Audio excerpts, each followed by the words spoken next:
Boom, we are live. Ladies and gentlemen, boys and girls, it's your boy Nolan Hawkeye Anthony here, and I hope you guys are having a fantastic week wherever you may be and however you may be listening.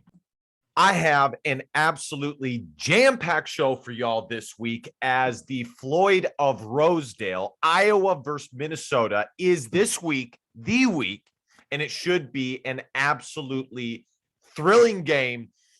Probably a low-scoring game, but you never know. You never know. So we will definitely dive into that. Look at the stats, look at the Pro Football Focus grades, and all of that, and compare the two teams. But before we do that, I want to mention going to 247hawkeye.com. And if you're not subscribed, subscribe now. It really means a lot when you guys do that. We're trying to get to 1,000 subscribers. I've said this for a couple of weeks now. This channel's been going on for about 5 months now, and the ascension has been great, not because of me, but because you guys are the best fans in the entire country. So it really, really helps. If you want to support the channel, you can donate. I'll put the PayPal link in the description. Be sure to head over to my Twitter and give me a follow over there. I'm not always on Twitter, but why not give me a follow over there? And last but not least, be sure to check in for the pregame and the postgame every Saturday, where we can all come and hang out and have a good time when it comes to the Iowa Hawkeyes. And without further ado, let's get into this. Here we go. It's pretty interesting, guys. These games are really, really fun. I will admit, living in California, the rivalry games don't mean as much to me on an individual basis. Iowa versus Iowa State, I don't really get wound up about that. For me, it's more just about the Iowa Hawkeyes in general, as opposed to these Midwestern rivalries, but they're fun all the same. Here's a little interesting anecdote about this game.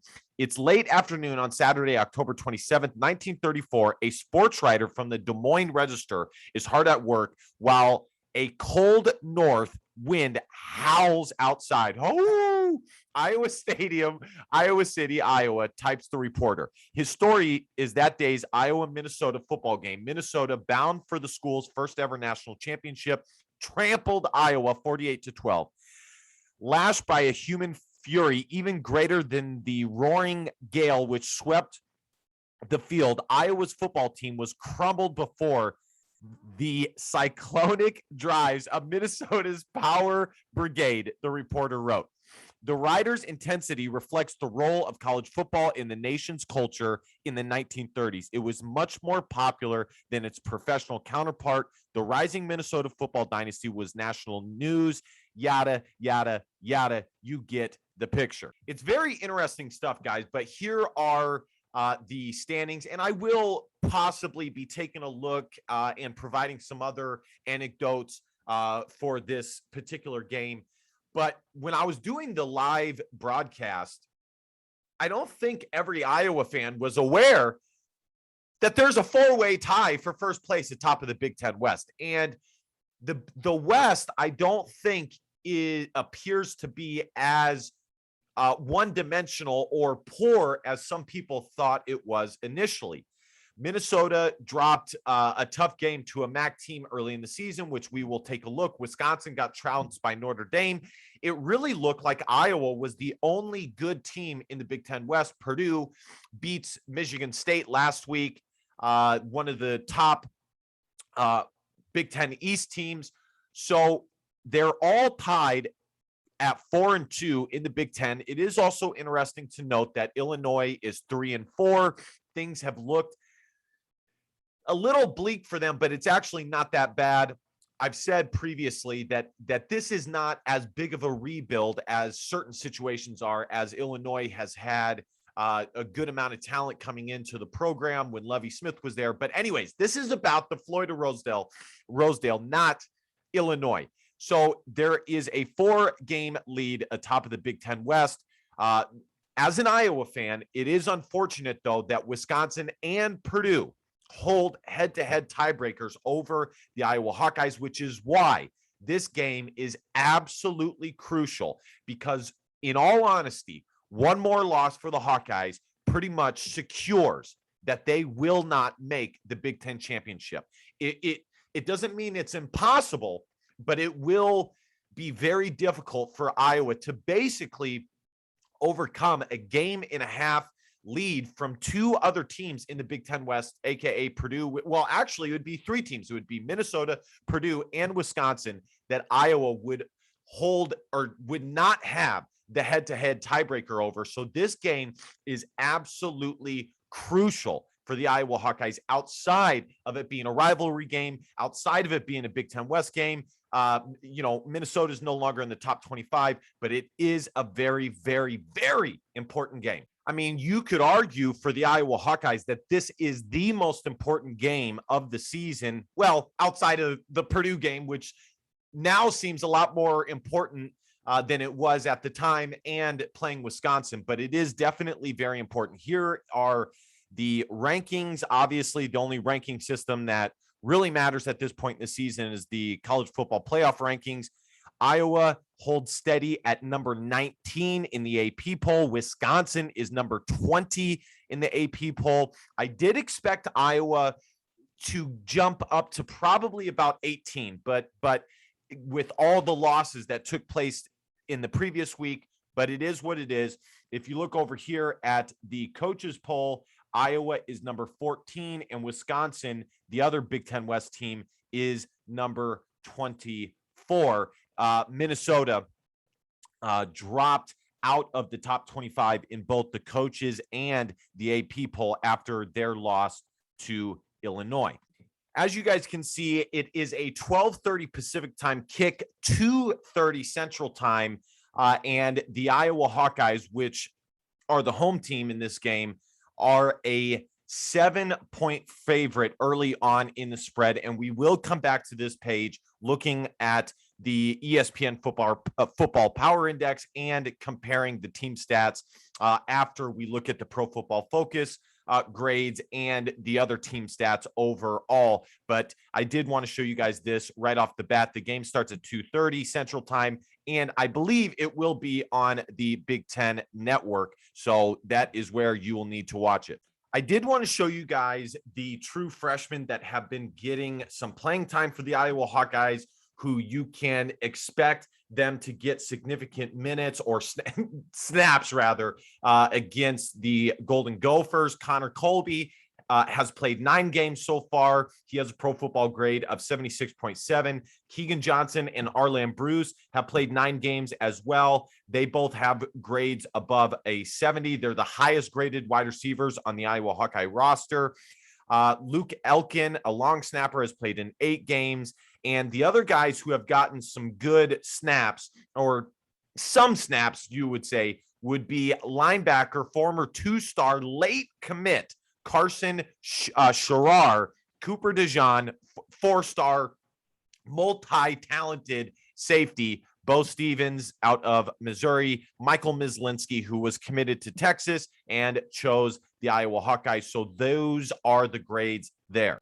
Here we go, guys. This is the most important facet of this game as an Iowa fan, the quarterback position. And early in the season, I stated that there's 2 questions you need to ask yourself when you think there should be a quarterback change. Number 1, is it worth messing with the momentum at the time, the Iowa Hawkeyes had won 12 games in a row. And at the time, the answer was no. But as we saw with 2 losses later, the momentum was effectively gone. The other question that the coaches and fans need to ask themselves is, would it mess with the chemistry of the team for the Iowa Hawkeyes, which is kind of the same thing as point 1. But the other main question is, does Iowa actually have a better option than Spencer Petras at the quarterback position? And again, at the time, my answer was no. As Alex Padilla, all evidence suggested, with his low Pro Football Focus grade, with his stats, they weren't very high, but he went in on the road against Northwestern, got the victory, had a pretty dang good performance. And now you can legitimately make a case that Iowa does have a better option. And if you're going to make a case for Alex Padilla, the case you would make is the problem with the Iowa Hawkeye team is their offense, especially on the offense, is their offensive line. They have a good interior offensive line, but the outside, the tackle position, is still figuring it out. Therefore, you need a quarterback who can be more mobile in the pocket and make and extend plays when things go off script, and can keep the defense on their toes. And I think, and then one more point is Iowa does a lot of play action, but with Spencer Petras, it really doesn't work as well as it can work because the guy, plain and simply, has no wheels. So, but with Alex Padilla, it forces the defense to be more honest and stay on their toes more. And I think we saw that against Northwestern. Padilla would roll out and they would be aware of his ability to scramble and make a play there. I think another thing that you saw with Alex Padilla is a connection with Keegan Johnson and Arlen Bruce that, quite frankly, Spencer Petras does not have with any of the Iowa wide receivers at this point. And will we see more Keegan Johnson and Arlen Bruce as the season continues? I think the answer is yes, especially if the Iowa Hawkeyes go with Alex Padilla. But as I said, and I want to pull this up here, the Iowa coaching staff will do coach doublespeak, and that is exactly what they did. On Saturday night in the postgame video, I said that they would basically do some shenanigans saying we need to look at the tape. We need to look at the film. Spencer has won 12 games. He's won a lot of games for us, so we're not willing to commit yet. The problem, if this was any other season, at any other point in the season, with not as much at stake, I really do think the Iowa coaching staff would really look at both quarterbacks. But the problem is we are really, really late in the season, and this is a massive game. And the bottom line is the Iowa coaching staff is likely to go with the guy that they think will give them the best chance to win. And right now, that's Alex Padilla. Here is a quote from Tom Kakert in the postgame from Kirk. Kirk said he will look at the film, said Spencer has led the team to a lot of wins, and Alex did that tonight. So there you have it. More coach doublespeak. Here are some more comments from Kirk Ferentz. We'll cross that bridge when we come to it. Ferentz said, Spencer just couldn't function well enough today to throw the ball. We'll see what it looks like next week, and hopefully we'll have two guys ready to go. You know, he doesn't actually think that. It would be much easier for the coaching staff to kind of let them off the hook if one guy physically can't go and the other guy can go. Here is another quote.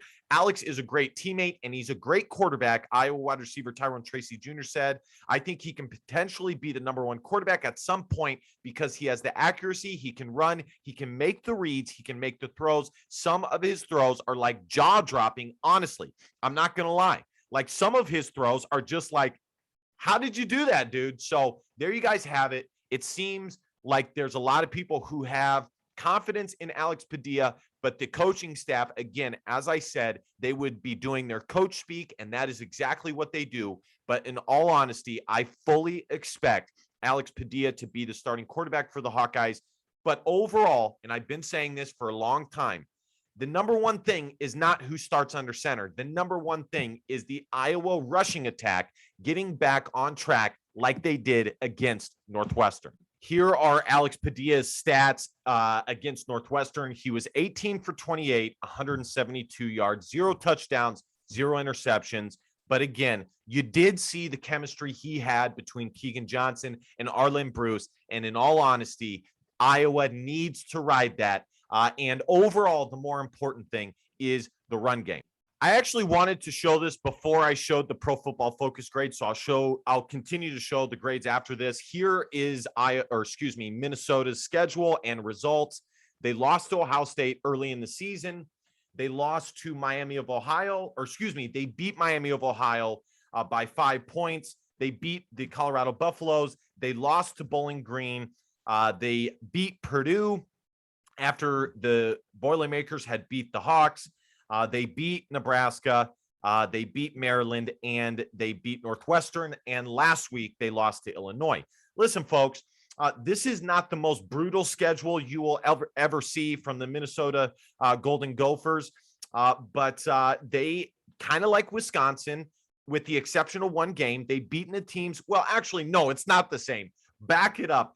Minnesota has lost 2 games, quite frankly, that they should not have lost. They lost to Bowling Green, which kind of propelled them to getting back on track. And then this last week, they lost to Illinois. So from an Iowa's fan perspective, from my side of it, Minnesota looks to be a good team, but they look to be a team who on any given week against, quite frankly, mediocre teams can drop the ball and lose. Now, will that mean anything against the Iowa Hawkeyes? Who knows? It's very difficult to look at a team schedule and then say, therefore, they should lose or win. But either way, that is Minnesota's schedule and result. I'm going to try and show you guys as many Minnesota players as possible for the PFF grades. But if I miss them, like I've said before, this is an Iowa Hawkeye channel. So it is what it is. It's not intentional or anything like that. But Tanner Morgan is graded as the 90th best quarterback in the country, according to Pro Football Focus. Moving on here are Iowa's wide receivers. I will show the Minnesota wide receivers, but Keegan Johnson is number 150. He has a pretty good grade. And before Keegan Johnson had gotten a lot of snaps, Iowa did not have one wide receiver in the top 500. As you guys can see here, Nico Reganey is 485, Charlie Jones is 532, and Tyrone Tracy is number 687. By far, the 2 best wide receivers the Iowa Hawkeyes have are Keegan Johnson and Arland Bruce. Let's see how much the Iowa Hawkeyes use them going forward. And here are the Minnesota wide receivers. They have a good group of guys. They have 4 guys in the top 300 wide receivers in the country. It doesn't seem that they have an elite guy, but they have 4 solid, good, reliable wide receivers. That is something to keep an eye on against a really, really strong Iowa secondary. Here is a look at the running backs or halfbacks, according to Pro Football Focus. Tyler Goodson is number 220. He did have a good game last week as Iowa decided to run down the middle, run down the throats of Northwestern, stop with this outside zone stuff, which I think was the right decision. As you guys will see, Iowa has a very strong interior offensive line, but not an exterior offensive line. That is where the issue lies. Another highlight of last Saturday against Northwestern was Gavin Williams, who got a few touches, and I like it. I like the shiftier Tyler Goodson paired with a bruising running back like Gavin Williams, who also has the capability of breaking off long runs. So we'll see how that goes moving forward. I don't know the extent of Ivory Kelly Martin's injury, but either way, as long as Tyler Goodson is in there, I think Iowa has the talent at the running back position regardless. Here is a look at Minnesota's running backs. It looks like Kai Thomas has gotten some carries, but the top running back that Minnesota has is Trey Potts. It looks like freshman Marquise Irving has gotten some touches as well. They look pretty solid at the running back position. So that is also something to keep an eye on, as it's the running backs versus the of Minnesota versus the very strong linebacker unit of the Iowa Hawkeyes. Moving on, tight end position. Sam Laporta is the 74th ranked tight end in the country, according to Pro Football Focus. And, you know, I was very high on Sam Laporta. This is his 3rd year as a starting tight end, but he's been very mediocre. If he can get on track and provide Alex Padilla or Spencer Petras with a nice security blanket at the tight end position, it will really, really help the Iowa offense out. One thing that this Iowa offense has been brutally terrible at has been 3rd downs.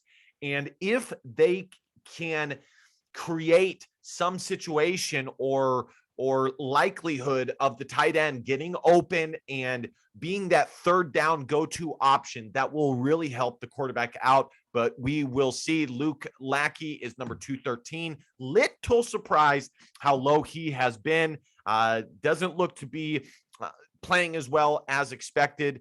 So we will see how that goes moving forward. But when you look at Minnesota, wow, they have two of the best tight ends in the country. This is definitely a position of strength for them. Cleft and Brevin Spanford look to be very strong tight ends. Again, another position group to keep an eye out. And then moving on to center, this is going to be awesome. This is probably going to be something that all the NFL scouts check out is Tyler Linderbaum and John Michael Schmitz on next Saturday, as they are the two best centers in the entire country. So this is going to be fun to watch, seeing how they perform. These guys get down. They are definitely strong dudes, strong and capable dudes, and they have been getting it done all season long. Here are the guards for the Iowa Hawkeyes. As you guys can see, not really the issue. Iowa has 4 guys in the top 50 guards in the entire country. Kyler Schott is the highest graded, and his emergence has definitely helped the Iowa Hawkeyes out. Justin Britt is highly graded. Connor Colby, the true freshman, highly graded. It looks like from here on, the Iowa Hawkeyes will be going with Kyler Schott and Connor Colby. But as you can see, with Tyler Linderbaum graded so high and the other guards graded pretty high, that this is not the issue. And this, moving forward, the Iowa Hawkeyes will have to run down the middle, and that is something they definitely did against Northwestern, and it really helped. One thing that is interesting to me, the Iowa offensive line always works guys out at all the positions across the line, and it's curious to me why one of these talented guards, why Iowa hasn't tried them out at tackle, since the tackle position for them has been so poor. It doesn't look like they will. It looks like they, as Kirk Ferentz said 2 weeks ago, they got who they have, or they got who they got, and they're going to stick with them. And that is that. Looking at Minnesota, they have 2 very strong guards as well. So good for them. Here are the tackles, and as you guys can see, the 3 guys who have gotten a huge majority of the offensive snaps, or the offensive tackle snaps, are just not cutting it for the Iowa Hawkeyes. 235, 283, and number 320. When is the last time the Iowa Hawkeyes have ever had guys outside the top 150 at the tackle position? Maybe Tyler Ellsbury is the answer. Maybe Josh Volk is an answer.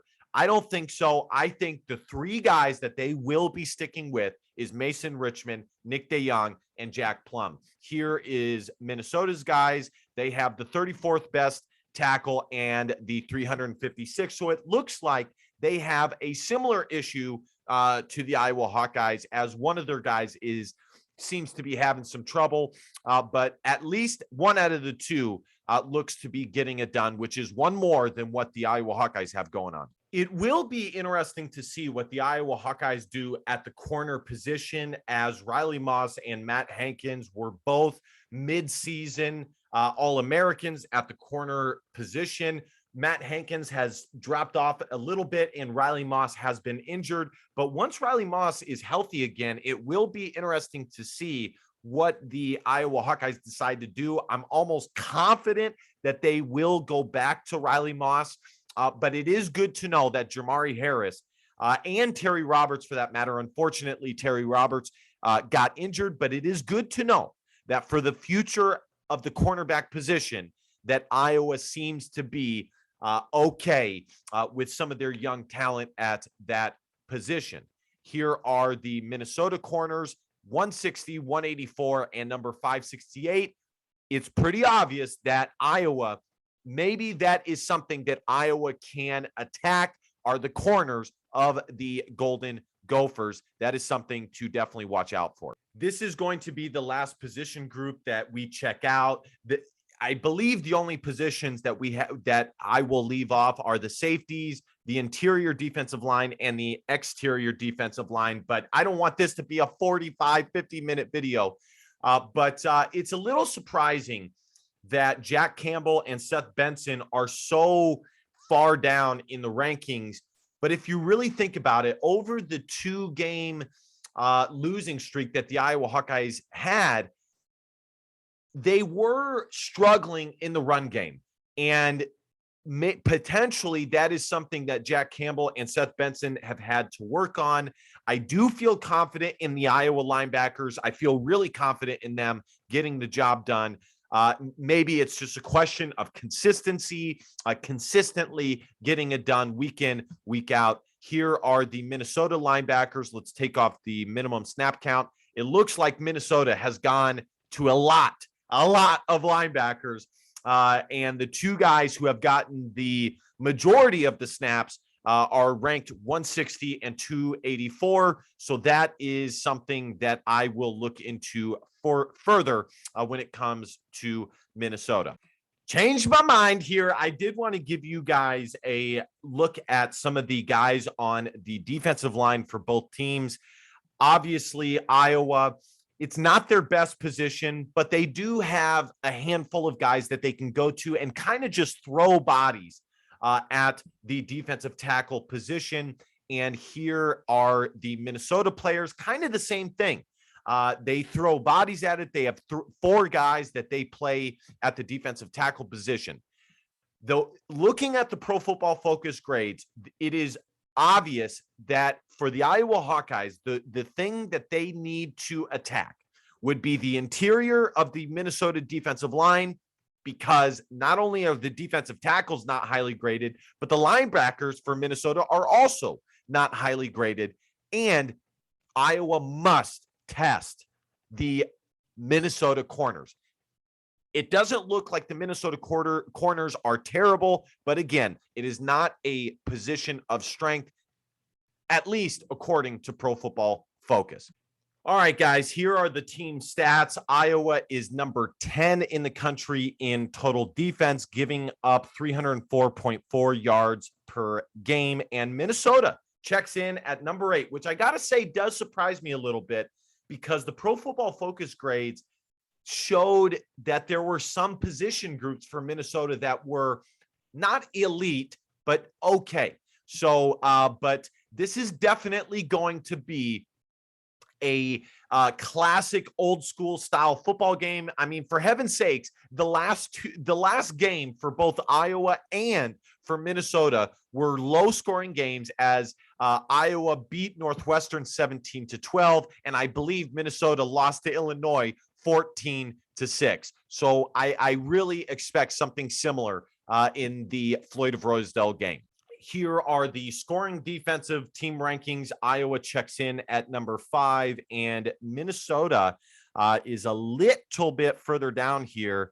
I'm trying to find them here. I'm actually kind of little surprised where they are. My bad. They're right here, number 15. Minnesota averages giving up 18.33 points per game, whereas Iowa averages giving up 15.67 points per game. Here's a little fun stat here. Iowa is number 1 in the country in passes intercepted, as they have intercepted 19 passes. That is absolutely incredible, guys. There were a lot of people, or a lot of national pundits, who said that it was luck, this and that. Folks, in my experience, and I've told you guys, I played Division I water polo. Getting takeaways is a skill as much as anything else in any sport. It just is what it is, and Iowa is elite at it. Here are the rushing defensive rankings. Iowa is number 8, and Minnesota checks in here at number 14. So it's becoming abundantly clear that the defenses of both these squads is very, very, very good. Here are the passing yards allowed. Minnesota is number 28. They give up 195.8 yards per game, and Iowa is number 38 in the country, as they have a little bit more of a prevent style defense. All right, guys, your boy decided to just look at the game summary here as opposed to looking at all the rankings. I gave you guys a lot, though. I did give you a lot of the rankings for the team stats. ESPN's Power Index gives Iowa a 69.1% chance to win this game. Tanner Morgan has 7 interceptions compared to 6 tubs this season. He has 1,357 passing yards. It's a little surprising. It is. Tanner Morgan was considered one of the best quarterbacks coming back, and it seems as though he just hasn't really made it happen. Potts has 552 yards, whereas Tyler Goodson has 754 and 6 tubs. And Brown has 317 receiving yards compared to Sam Laporta's 391 yards. But Sam Laporta has been a little quiet of late. Actually, matter of fact, as I have just started this recording this preview video, the line has gone down from 7 to 6.5. So Iowa is now a 6.5 point favorite. It's gone a half point down. I wonder why Vegas decided to do that. Maybe the early betting from the public changed that. Here are the team stats here. Minnesota puts up 25.9 points per game compared to Iowa's 24.4. Minnesota gives up 18.3 compared to Iowa's 15.7 points per game. Total yards, Minnesota averages 361 compared to Iowa's 299. Not good enough as an Iowa fan. Total yards, 153.6 passing compared to Iowa's 185. Yards allowed, Minnesota gives up 298 yards, whereas Iowa gives up 304. And as you guys can see here, the last 5, Minnesota's been hot. They've been hot. Outside of the loss to Illinois, Minnesota has been very hot. For the most part, smashing teams. I mean, they beat Northwestern by double digits at Northwestern. They beat Maryland by double digits. They had close contests against Nebraska and Purdue, whereas Iowa, the last 5 games have been a little bit more rocky. All right, guys, my final analysis for this game, as I do every week, is very simple. I believe the Iowa Hawkeyes are going to go to Alex Padilla, but I do think it is very possible that they go back to Spencer Petras. But as I said early in the video, there is just too much at stake to not go with the guy who you believe gives you the best chance to win. And the other thing is, Spencer may not even be healthy enough to go. So I think Iowa goes with Alex Padilla. The other thing about this game is it's at Iowa, which does give Iowa, in my opinion, a staunch advantage. One good thing that got me excited about the remaining schedule for the Iowa Hawkeyes is the rushing attack. They finally got it back on track, and I am excited to see what Gavin Williams, the big bruising running back, can do and how he can help open up some lanes for Tyler Goodson. As if you have a bruising running back, guys tend to stop tackling you or as hard as they do early in the game. So we will see how that goes. Hopefully Iowa decides to run behind Tyler Linderbaum and things like that. Folks, it's very simple. As long as Iowa establishes the run game, gets a few takeaways, they should be just fine in this game. When they don't do those 2 things, they're in trouble. But I think if they go with Alex Padilla, we might see an emergence of the passing game. So there is a lot to be excited about as one player or 2 players, primarily Alex Padilla and Gavin Williams, can make a massive difference. Obviously, Iowa's defense is elite. It's one of the best in the country. So I feel very strongly about this game. Minnesota hasn't beat the Hawkeyes in a long time. I do think the Iowa Hawkeyes show up for this game and show out and beat the Minnesota Golden Gophers. I'm taking the Iowa Hawkeyes 25 15, beating the Golden Gophers by 10 points. But I wouldn't be surprised if it's close. And that's not saying that Minnesota is not a good team or anything like that. I just think Iowa will have too much at home for the Golden Gophers. But again, I've been wrong before. Either way, this is going to be a fun game. I hope you guys enjoy it. I hope you guys enjoyed this video most of all. I love doing this. So we will continue doing this. I really hope that you guys consider hitting that subscribe button, helping me get to 1,000 subscribers. It really means a lot when you guys do that. And if you guys want to support the channel and donate, I'll put the PayPal link in the description box. Be sure to check out the pregame and the postgame show every Saturday and come and hang out with us, and go to 247hawkeye.com. And last but not least, DBAP, don't be a pussy willow and facts or feelings, because feelings don't matter. Love y'all. Go Hawks. Bye.